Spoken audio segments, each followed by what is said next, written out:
जय श्रीराम भावांनो, आज आपला बकऱ्याकडे तिसरा दिवस आणि आज आपल्याला जायचं होतं करमाळ्यावरून पुढे. त्याच्यानंतर आपल्याला रोड क्रॉस करायचा होता. म्हणलं कसं ओके मध्ये रोड क्रॉस करून झाल्याच्या नंतर मी एक व्हिडिओ शूट केला. ते व्हिडिओ शूट बघा ना राव, मैत्री असावी पण कुठपर्यंत असावी. आणि त्याच्यानंतर रील स्टार आला तिथं आणि रील स्टार म्हणलं माझा व्हिडिओ शूट करा. ते म्हणलं भाऊ तुझा झालाय पण माझा कर, माझा काही व्हिडिओ शूट करीन.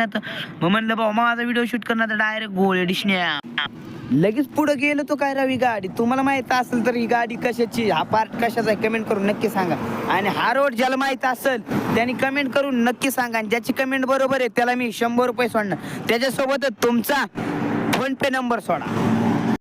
त्याच्यानंतर आपल्याला आकडा टाकायचा होता. आकडा टाकायचं म्हणजे आपल्याला मोबाईल चार्जिंग लावून रील स्टारची रील काढायची होती. आणि आकडा टाकून झाल्याच्या नंतर आपल्याला शेळी डागायची होती. शेळी थोडी आजारी पडली होती, त्याच्यामुळे म्हणलं चला डागून घ्यावं शेळी नव्यात नाही का आपलं. आणि मग आपल्याला तुम्ही म्हणसान आयला हे काय, हे आपले बघा नवीनच बकरी येईल ते